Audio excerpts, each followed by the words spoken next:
Hey there, fellow Planeswalkers, this is Steve for Brew Preview, and I'd like to introduce you to our new series called Let's Build It.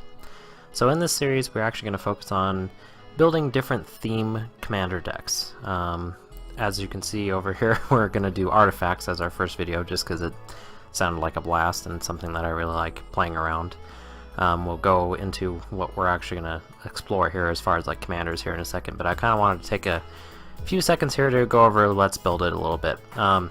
So Let's Build It is essentially going to be a three-part video for each theme. What we're into right now is what I like to call the first look.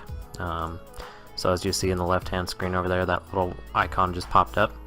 And essentially this just denotes that I'm going to go over a few of the planeswalkers that I really enjoy in this strategy, and a few of the strategies that really play into the theme. As you'll see in artifacts, it's like recycle, like strong recursion, you know, building an engine, stuff like that. And then after we do our first look in a separate video, we're actually going to, hit the wrong thing.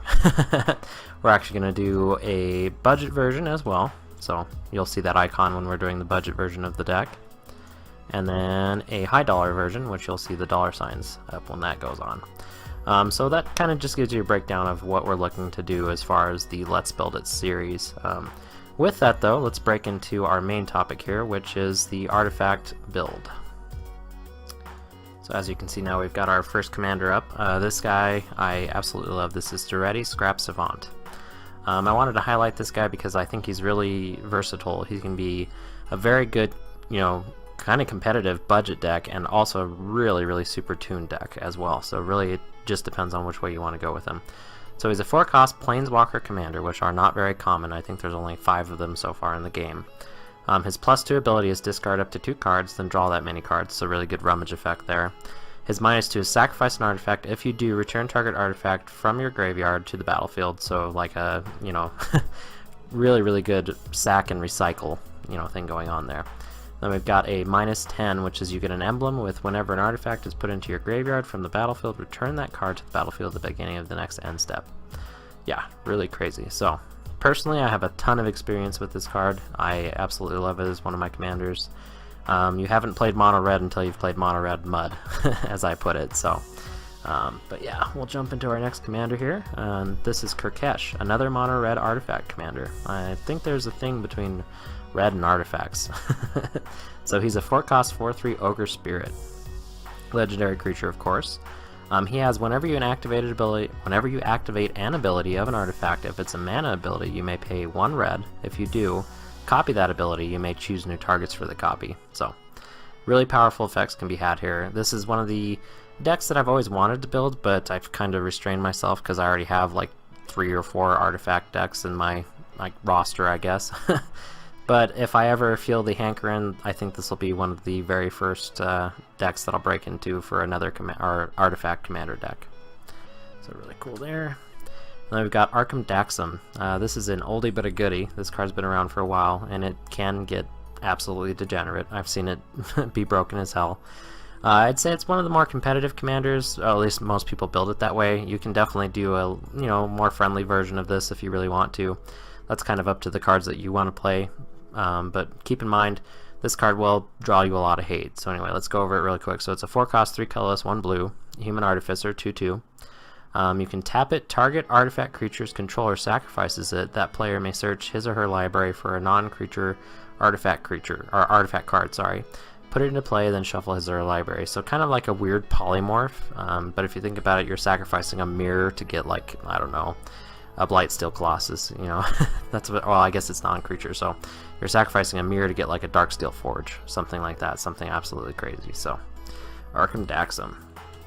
And then we've got what I would consider the new version of Arcum Daxam, and that's Muzio, Visionary Architect. He once again can be super competitive, and once again I have to warn you, he draws a lot of hate when he hits the table, so keep that in mind when you're building around this guy. But once again, he can be built as either super competitive or a budget commander or a casual commander. I mean, there's a bunch of different ways you can look at this guy. So he's a 3-cost 1 colorless 2 blue legendary creature, of course, Human Artificer. You pay 4 3 colorless 1 blue. Tap, look at the top X cards of your library, where X is the highest converted mana cost among artifacts you control. You may reveal an artifact card from among them and put it onto the battlefield. put the rest on the bottom of your library in any order. So pretty good effect there. I mean, if you think about it, even if you have something like a, I don't know, a chromatic lantern on the board, which I don't know why you wouldn't mono blue, but let's go with it. You can now look at the top 3 cards of your library for paying 4 mana and then put any artifact into play. So all of a sudden you've got a Gilded Lotus or a Staff of Nin, and then the next time you do it, you've got 6 art cards to dig through. So really, really good. Now we've got one of the first artifact commanders I ever saw played, and that was due to Eric's brother Chris. He loves this card, and I really can appreciate the artistry that went into building his deck. It's absolutely insane. So he's a 5-cost Golem, 4/4, legendary artifact creature.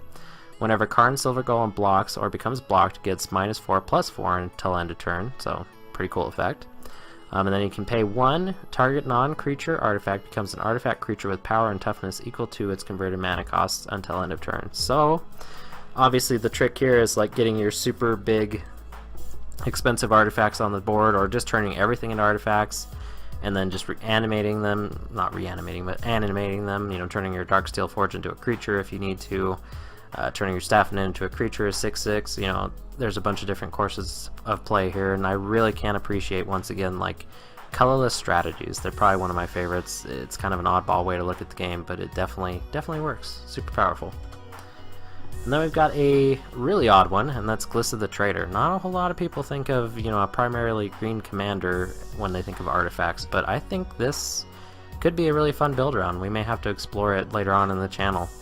So she is a black and 2 green zombie elf legendary creature, 3/3. First strike, death touch, so really, really good combat stats. I mean, not much is getting through that unless it has first strike, double strike, or indestructible. So there's that. And then whenever a creature an opponent controls dies, you may return target artifact card from a graveyard to your hand. So there's a bunch of different cards that really work synergistically with this card, and like I said, I think it could be a pretty fun build around. We may have to explore it. And then we've got Sidri Galvanic Genius. Now this is kind of akin to the Karn that we just looked at, except for slightly different, maybe better in some ways, because you do get access to a lot of different artifacts. So she costs Esper, so 1 white, 1 blue, 1 black. Human Artificer, legendary creature, 2/2. You can pay a blue, target non-creature artifact becomes an artifact creature with power and toughness equal to its converted mana cost until end of turn, so essentially Karn's ability. And then a white and a black, target creature, or target artifact creature gains death touch and lifelink until end of turn, so that's a crazy good ability. If you think about it, you animate a Staff of Nin, all of a sudden you've got something that can just ping anything and kill it, you know, for the most part, unless it has indestructible or something like that. So really good course of play there, really interesting commander. She kind of flies under the radar, which I really like. I kind of like subtle commanders for the most part. I think they really lend themselves to you being able to sit back and, you know, maybe let your opponents beat the crap out of each other for a while, and then all of a sudden just stealing a win out of nowhere. An awesome artwork. I can't get over this Therese Nielsen artwork here. Then we've got another oldie but goodie. This is probably one of the most known artifact commanders, and that's Shroom the Hegemon. So she is a 3 colorless Esper, so white, blue, black, so 6 in total.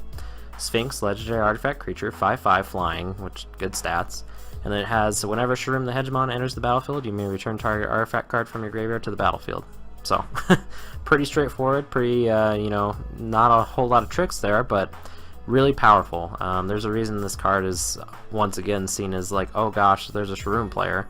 You know, maybe that Time Sieve combo has turned a few people off to this card, but I definitely think it's a really good budget option if you really want to build that way. It's also a really good casual option, and it can also be super competitive. So, and it may not draw as much hate as it used to. I know, like back when I first started playing, this card was running rampant and everybody hated it. So now it might have cooled down with the addition of Planeswalkers, commanders like the next one that we'll look at, Breya, Ethereum Shaper.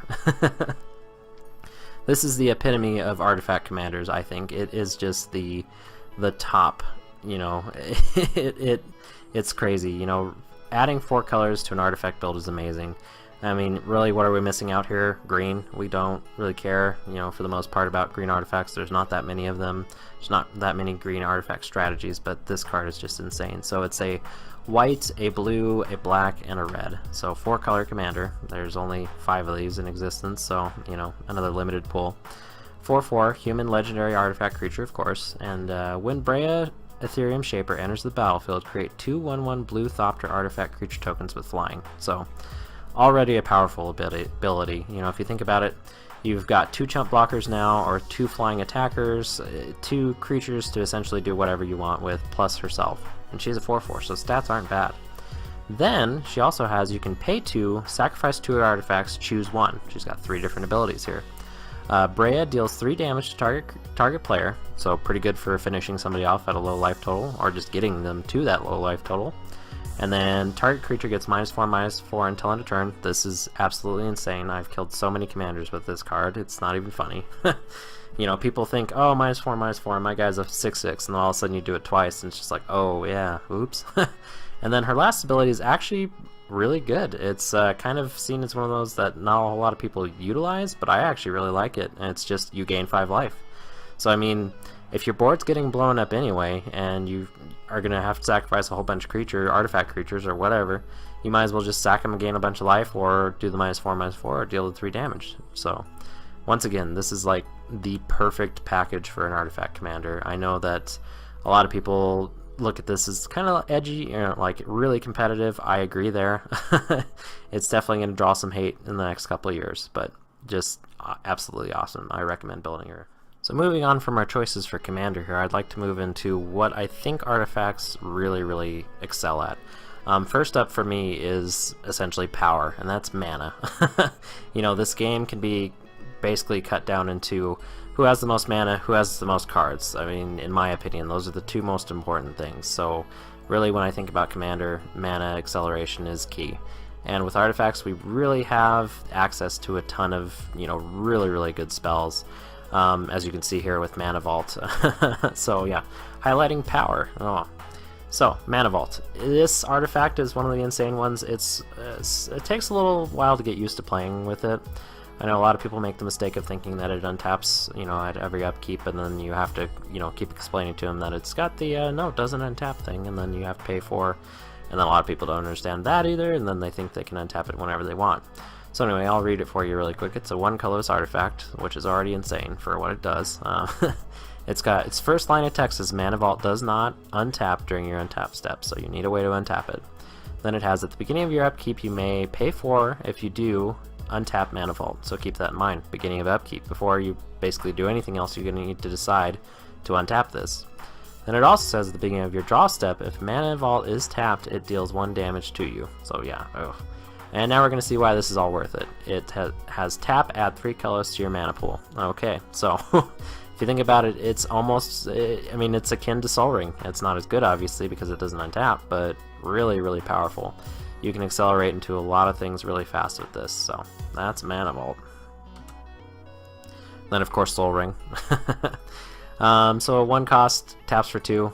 This card is included in pretty much every Commander Precon for a reason.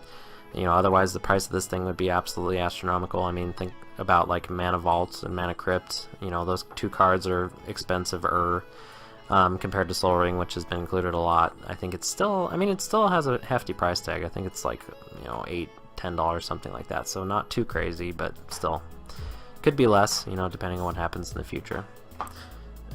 Let's see, on from that we've got one of my favorites, and that's Thran Dynamo. I mean, this card is pretty basic, but it does exactly what you want it to do. And then just as a side note, keep in mind these are not all the cards I would include in like this section, you know, like not all the mana producers I would ever use, but I just wanted to do a few highlights and maybe not all of my, you know, favorite cards, just because we want to have something to talk about when we build the decks, of course. So this is just like a quick little like snippet, a taste, if you will. And Gilded Lotus, this is a great way to include like in those mono red decks, mono blue decks, or even like the tricolor or dual color decks. It'll get you those the colored mana that you're looking for. And not a lot of these artifacts that I've highlighted, well, none of the artifacts that I've highlighted so far will give you any colored mana, whereas Gilded Lotus will. I think the next one is actually the Signet. So Signets, of course, there's no better feeling than dropping a turn 1 Sol Ring and then immediately after that dropping a Signet. Like turn 1, tap Sol Ring, play Izzet Signet. And all of a sudden you're ahead of your opponents like like leaps and bounds. So yeah, that's a really strong play. Last up, I wanted to highlight Chromatic Lantern. Now this is more for the Breya players or even the Shroom players. This card is key in that strategy. You really need something that lets your mana essentially tap for any color of mana. You know, all of your lands tap for whatever you need it to be. You know, 4-color commanders are not easy to build because of that, and that's why, you know, even when we do go to like the budget option here, Breya will definitely not be that deck. Breya might be the high dollar option, but it will not be the budget deck just because of the land base alone. So there's that. The next thing I wanted to highlight was Artifact's ability to recycle. We saw the ability with Durete, you know, the first commander we looked at, but here's another iteration of that with Goblin Welder. So it's a 1-cost Goblin Artificer, 1/1. You can tap, choose target artifact a player controls, and target artifact card in that player's graveyard. If both targets are still legal as this ability resolves, that player simultaneously sacrifices the artifact, then returns the artifact card to the battle, or the other artifact card to the battlefield. Sorry, I got a little tongue-tied there. So, you know, once again, artifacts have a very interesting way of dealing with like a lot of problems. Most of their effects are tied to permanents, where, you know, removal spells are usually tied to, you know, like instants and sorceries. But these guys, you know, like think of Spine of Ashah and like Nevinarl's Disc. Like having these type of abilities where you can start recurring those things is amazing. And Goblin Welder is basically one of the best examples of that, you know. And this is an auto include in any deck like Kirkash, Durete, or any of the other ones like the Breya, of course. Yeah, it's just an amazing card, and I highly recommend it. You know, keeping in mind that it's not only awesome for yourself, but you can actually, you know, screw your opponents over sometimes with this card. You know, if they have a really strong board presence with, like, say, for example, Blightsteel Colossus, I know that'll keep coming up, but say they're threatening to swing at you with a Blightsteel Colossus, and they don't realize that you have a Goblin Welder, and they have, like, a Signet in their graveyard. You can switch that Blightsteel Colossus, have it shuffle back into the library, and then they have a Signet. Yeah, they've got a little bit of mana acceleration, but they don't have a Blightsteel Colossus, so think about that. Next up is Feldon of the Third Path. Now this guy could be his own commander. I personally prefer him in the deck, but I could definitely see him being a commander of a really good like tokens build or something like that. So he's a 3-cost, 1 colorless, 2 red, 2/3 human artificer, legendary creature of course. You can pay 3 and tap him. Put a token on the battlefield that's a copy of target creature card in your graveyard, except it's an artifact in addition to its other types. Gains haste, sacrifice it at the beginning of your next end step. So keep in mind, this card is absolutely busted with things like Wormcoil Engine, any of those crazy cards that come out and make tokens after they die, you know, leave the battlefield effects.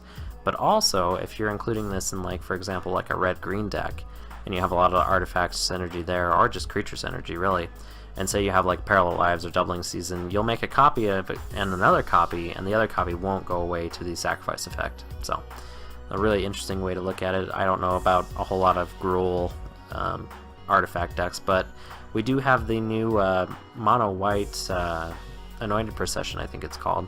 So you can include this in like a tricolor deck, or even a 4-color deck, you know, that's running a lot of artifacts or a lot of synergy with tokens. So really, really cool card. Absolutely love it.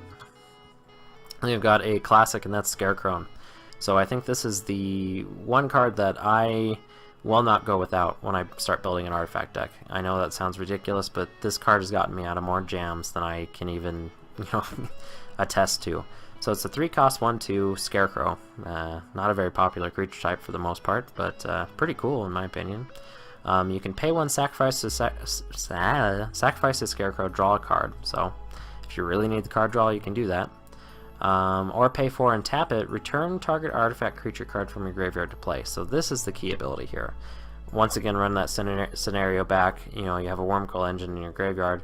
You can kind of trick your opponent into swinging into you, reanimate the Wormcoil Engine. You don't care if it dies, you get 2 tokens and their creature's dead. So really, really good. And then of course, you know, like I really love the trick with Platinum Angel. You know, somebody goes to like kill you, and then all of a sudden you reanimate a Platinum Angel and they can't kill you. So pretty good. Another quintessential card for recycling, in my opinion, that's Junk Diver. This is definitely a budget include, and this will be great for those budget builds that we're talking about, but it's also, you know, can go in pretty much any artifact deck. It has a very, you know, subtle effect, but I think it's very effective. So it's a 3-cost 1/1 bird artifact creature, flying.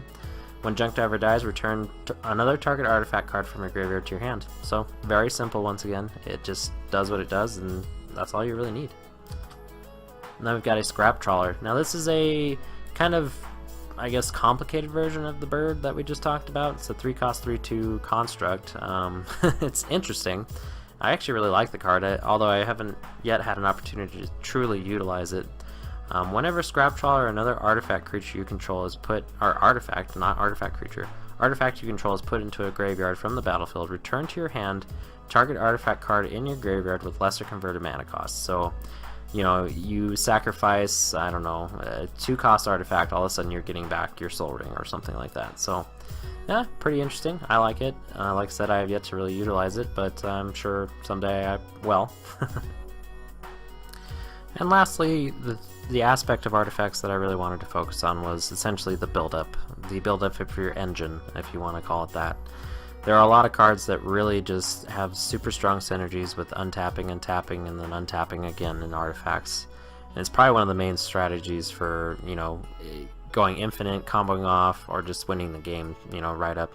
So Staff of Domination is pretty much the best example that I could think of for this. I mean, look at the thing. It's a 3-cost artifact that has 5 activated abilities on it. Really, where else can you go from here? Its first ability is pay 1, untap Staff of Domination. So already it's just like, oh, okay, untaps itself.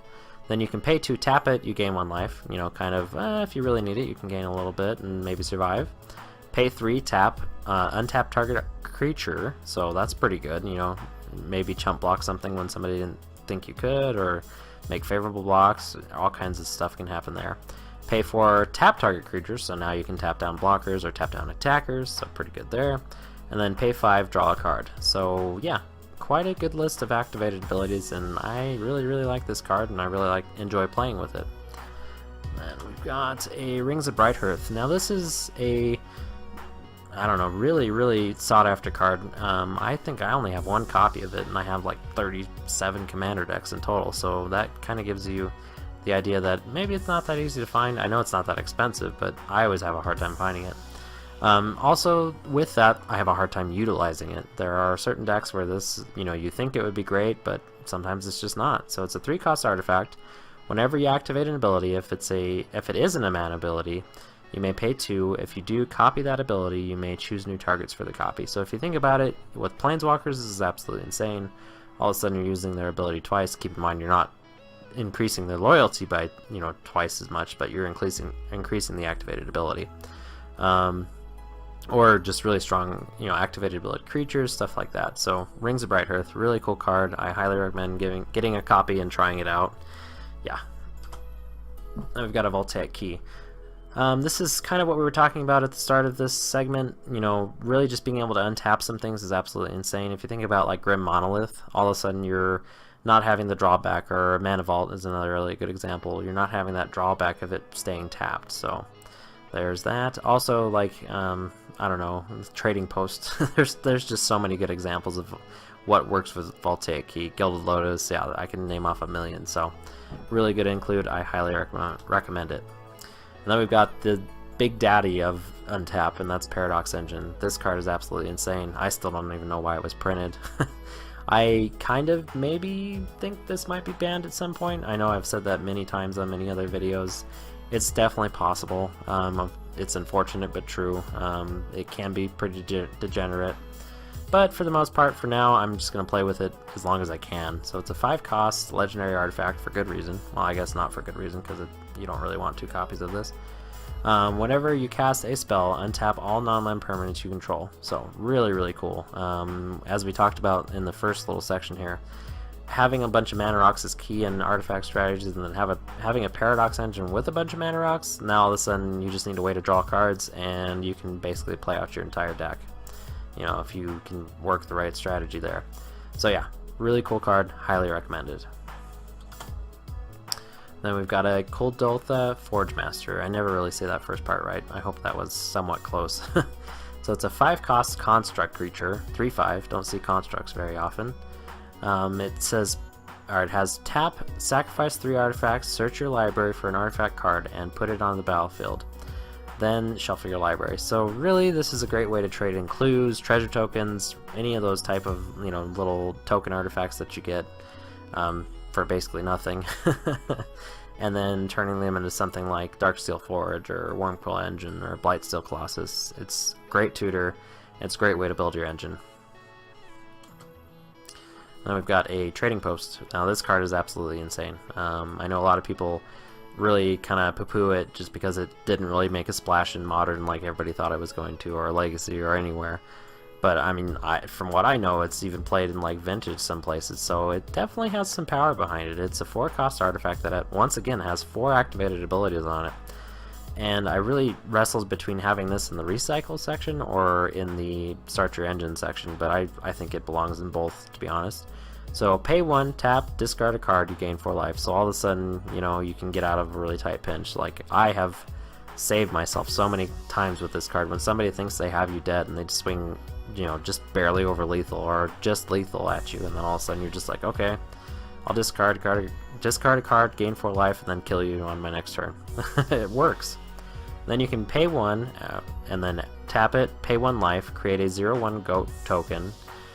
This is kind of the same thing that I just talked about. Somebody doesn't see that you have this open, and you can all of a sudden just have a chump blocker to survive, or just have a chump blocker not to take a bunch of damage. Then its next ability is pay 1, tap, sacrifice creature, return target artifact card from your graveyard to your hand. So good way to get some of those high costed things from your any kind of costed things from your graveyard and back into your hand. So really good synergy there for artifacts. And then pay 1, tap, sacrifice an artifact, draw a card. So as you can see, it pretty much completes itself as a cycle. You run all the way from the top to the bottom, and then you've completed an entire cycle, and it's just really, really cool and really good. Then we've got another favorite of mine, and that's Mirrorworks. This card, when I first started playing it, it's been a while now, but when I first started playing it, I totally misunderstood it and thought I could make as many copies as I wanted to. I quickly found out that was incorrect and that I needed to RTFC, so it's a 5-cost artifact. Whenever another non-token artifact enters the battlefield under your control, you may pay 2. If you do, put a token that's a copy of that artifact onto the battlefield. So super strong synergy here. I mean, if you think about it, you can cast the Gilded Lotus, make a copy of it, and all of a sudden you have 6 untapped mana. Yeah, for paying, essentially, you pay 7 that turn, but on your next turn you're going to gain a whole bunch of mana, and it's going to be great. So yeah, Mirrorworks, highly recommended. I would put it in basically any of these commanders that we talked about so far.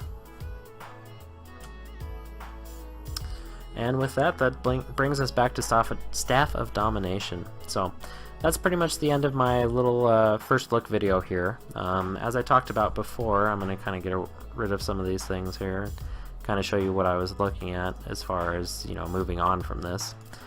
So the next time you see this again, you'll see the artifact, big green letters there.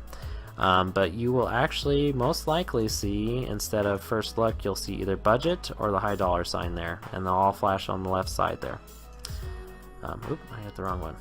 So anyway, that's just a way for me to denote which video you're clicking on. If you really want to see the budget version, stay on the budget version. If you really want to see the not budget version and go for the super tech, super competitive deck, look for the dollar signs. If not, once again, look for the budget signs. With this also, I think I'll kind of jump into, building some kind of wacky builds like the Glissa we talked about. I think that could be a lot of fun. Maybe we'll just call that wacky or something like that. But either way, I always appreciate feedback. Let me know what I'm doing right, what I'm doing wrong, and yeah, we should get along great. Thanks again, guys. Bye.